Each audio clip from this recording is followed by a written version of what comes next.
apresentados o camisa 7 e o camisa 3 novos, né? Dois guris de 20 anos. Inclusive, eu gosto muito desse tipo de contratação. Jovens que estão na Europa, que o Inter conseguiu achar que estavam sem jogar, mas que já demonstraram futebol em algum momento. O Gustavo Maia estava no Barcelona B, querendo ou não, estava no Barcelona, que é um dos maiores clubes do mundo, e o Kaique estava na Sampdoria, né? E chegou a jogar pelo profissional e estava parado. Esse estilo de contratação, acredito que seja muito bom e eles possam se desenvolver aqui.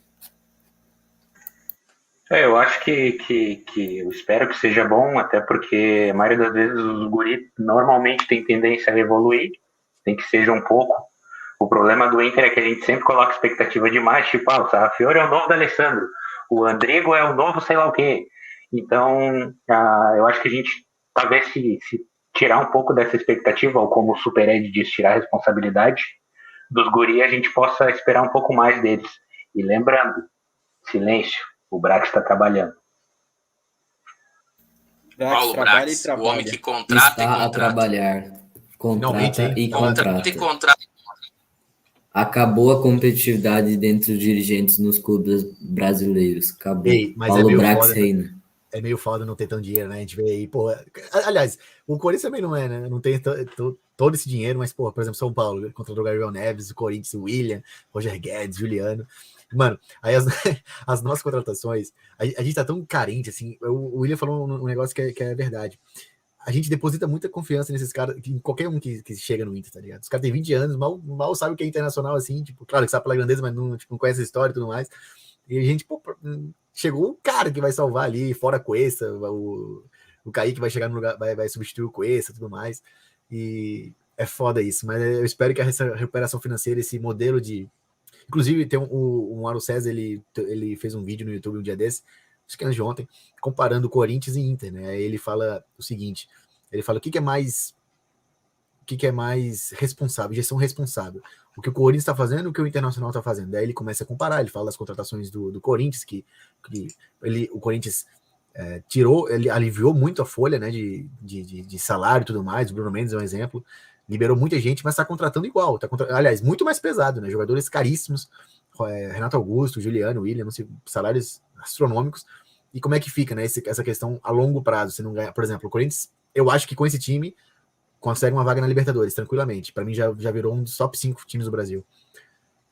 Porque do meio para frente, aliás, o time inteiro agora ficou muito bom, porque bota Cássio, Jô, Fábio Santos, Fagner, aí Roger Guedes, Renato Augusto, fica um timaço, assim, fica entre os 5 para mim. E só que a longo prazo, se você não conseguir título, se você não conseguir, você pode conseguir uma boa, você pode chegar longe no brasileiro, mas não tanto assim. Mas e aí, premiação? A chance de dar uma cruzeirada é grande, né? Como falam. E o Inter não. O Mauro César, ele cita o Inter, ele fala que conversou com os dirigentes e tudo mais, que estão fazendo uma gestão responsável e não estão contratando loucamente, apesar de que isso seja um desejo da todo torcedor, quando vê o time mal, precisa de contratações, contrata. Mas enfim, é um adendo que eu fiz aí que a gente está plantando agora para colher, quem sabe lá daqui uns 4, 5 anos. Né? E cara, eu acredito que esse seja o melhor modelo para salvar o Inter, né? Porque 400 milhões de dívida a curto prazo, 700 milhões de dívida no total. Talvez se nós fizéssemos uma gestão à moda antiga, nós estaríamos só crescendo as dívidas e não iríamos conseguir fazer a recuperação que tanto precisa. Para, por exemplo, chegar no nível do Flamengo, do Atlético, do Palmeiras, que hoje são os melhores times do país, porque o próprio Flamengo ficou um período sem ganhar, conseguiu formar jogadores, vender. O próprio Grêmio, que está aqui do lado, conseguiu fazer isso e hoje eles estão bem financeiramente. Graças a Deus o Grêmio não sabe gastar, né? Nós só temos que conseguir gastar bem o dinheiro. É aquela frase, todo mundo quer ser o Flamengo de 2019, mas ninguém quer ser o Flamengo de 2013. E é bem isso, cara. A gente tem que... É pro futuro. E tem que bater palmas pro Barcelos em relação a isso, porque a maioria dos presidentes dos clubes, eles não se importam com as próximas gerações. E se importa com o que você vai fazer com uns 3, 4 anos. É igual político de cidade, de prefeito. Tá pouco se lixando o que vai acontecer daqui a 10 anos. Então, é uma gestão que pode não ser marcada por títulos, mas pode ser marcada por uma grande reconstrução financeira que não ele, mas outro presidente no futuro possa colher, né, Libertadores e tudo mais, porque no início está tendo esse gerenciamento bem bacana, financeiramente falando, né? E só para finalizar essa questão das contratações, o que me chamou a atenção foi a questão do bid, né? Os caras foram anunciar hoje pela manhã, início da tarde já estavam no bid. Algo que para o Inter sempre leva uma semana, 5 dias. Se o contrato na segunda é anunciado na sexta ou na outra semana. Aí foi o que me chamou a atenção também hoje, essa questão do bid. Cara, eu curti bastante as duas contratações, principalmente a do Gustavo Maia. Eu acho que ele tem um futuro próximo e um futuro longínquo no Inter. Eu acho que ele pode estourar rapidamente e ele pode permanecer por um bom tempo dentre os titulares ou dentre, como é que eu posso dizer, sendo o 12º jogador da equipe, digamos assim. Como foi o Caio Vidal ano passado na reta final do Brasileiro. Só que eu acho que ele tem um pouco mais de qualidade que o Caio Vidal e eu acho que ele pode até ser titular dessa equipe a um período próximo. Sabemos que o Gustavo Maia veio para esquentar o banco do Patrick, né? Isso é um ponto momento, importante. O Gustavo Maia, sabe quando o Rafinha, por exemplo, lá no Bayern, ele entregava os Gatorade para os jogadores do Bayern. O Gustavo Maia vai entregar um X ali na ponta do gramado pro Patrick, pro Patrick conseguir manter a forma robusto, #robusto, e continuar assim. E o Kaique Rocha, né? Isso. Eu acho que é uma reposição para esquentar o banco do Cuesta também, só que, por exemplo, hoje nós temos o Lucas Ribeiro. O Lucas Ribeiro é o primeiro reserva do Cuesta, pelo lado esquerdo da zaga.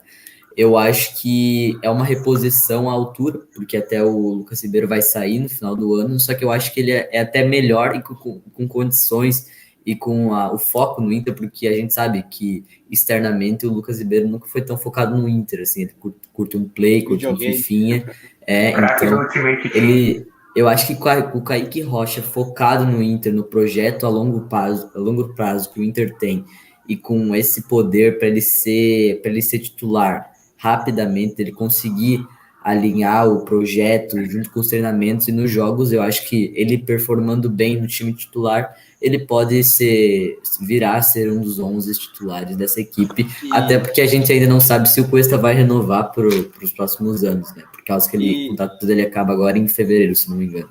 Maio, eu acho. E uma coisa que eu achei muito interessante dessas contratações, inclusive eu vi no canal do Matheus Dávila e do Tiger Junk. Dando a fonte, pô, Júlio, parabéns, mano. O Kaique, por exemplo, fechou um contrato de 2 anos. E eu vi alguma coisa que o Inter teria alguma obrigação de compra, se jogasse uma quantidade de jogos, alguma coisa assim. E uma coisa interessante que eu gostei muito da contratação do Gustavo Maia, ele recebe cerca de 15 mil euros por mês hoje, que dão em torno de 95 mil reais. O Barcelona vai arcar com metade desse custo. O Inter, então, vai gastar cerca de 45 mil reais por mês com o Gustavo Maia. Um jogador que vem para chegar para o time principal, ser reserva imediato ou até mesmo titular. É um salário baixíssimo. E a multa que está É um salário de jogador de base, né? É um salário de jogador de base. Salário de jogador de base. E o passe fixado do Gustavo Maia, pelo que eles falaram, é cerca de 10 milhões de reais. Onde que você contrata um ponta, vai ficar com você até o final de 2022, pode se destacar por cerca de 1.600.000 euros. Mas, Júlio, isso é o Barcelona. É o Barcelona, a gente ganha o Barcelona por isso. O Barcelona é menor que o Inter, mano. Laporta Colorado, só digo isso. Laporta Colorado, só digo isso. E uma outra coisa também, né, que a gente pode pensar disso do Gustavo, é que se ele der certo, a gente volta a trazer um pouco de visibilidade pro Inter, né, meu? Porque, querendo ou não, hoje a gente não tem nenhum expoente assim, de jogador de base que o mercado possa dizer, não o mercado do Inter. O mercado de transferências. Né? Porque, por exemplo, vendeu o Pego, tá, do Internacional. Se fosse há 10 anos atrás, a gente saberia. O Internacional, campeão do Libertadores, que ganhou o Mundial, barará. Só que se tu vai ver, hoje é o Internacional, o Internacional de Porto Alegre. Por isso que até às vezes a gente conversa daquilo de, os moleques saem do Inter e vendem por 5. Se jogasse no Flamengo, venderia por 60. mas é questão de visibilidade. Então, acho que se der certo essas duas contratações, a gente já ajuda a visibilidade do clube, né? E aí, são Edson? contratações que podem gerar uma alta lucratividade, né? Por exemplo, você contrata um cara desse por 1,5 milhão de euros. O cara se destaca, você vende por 10, 15. Então, ganhar 10 vezes A mais no revenda, negócio né? é um baita O negócio. Inter né? tem essa oportunidade da revenda com esse tipo de jogador. Que E é vários um, não, jogadores da seleção, né? Maurício jogava junto, Gustavo Maia, Yuri, o próprio Kaique já chegou a ser, o e PV além tem nível de aí seleção isso de é bom base. também. É bom essa questão dessa amizade, porque daqui a pouco o jogador chega aqui, ele não sente talvez a mudança, tem alguém perto para conversar, a gente sabe que isso influencia bastante no jogador de futebol essa questão fora de campo, extra-campo. E o Kaique Então, Rocha é um cara que sempre, tipo, quando o Yuri, por exemplo, ele posta alguma coisa do jogo, tipo, pré-match, ou depois que ele faz algum gol, vídeo, o Kaique Rocha é um cara que sempre interagiu com o Yuri Alberto nas redes sociais. Então, é um cara que tu vê que é o cara brother do Yuri e que ele já tem um amigo quando ele chegar aqui, né? Nos treinos, para apresentar a cidade, porque o Yuri, moleque solto, o moleque voa em Porto Alegre. O Yuri é criminoso. Então já aproveita esse outro lado também da cidade e pro Roberto apresentar pro Kaique Rocha, que agora é companheiro da equipe dele É que também. tem uma diferença muito grande de adaptação, por exemplo, entre o Palácios e esse Kaique, né? Pô, o Palácio veio de fora, aqui na América do Sul, mas mesmo assim é outra língua, não conhecia ninguém, deixou família e tudo mais. E não que isso seja uma justificativa para ele até hoje não ter dado uma engrenada, assim, mas eu acho que com certeza ajuda, atrapalha no desenvolvimento, né? Porque a adaptação é mais demorada do que alguém que chega, mas já conhece fulano, ciclano, e não só conhece, como são amigos, né? Pelo que aparentam nas redes sociais, né? Então essa adaptação acho que ela vai ser bem mais rápida mesmo.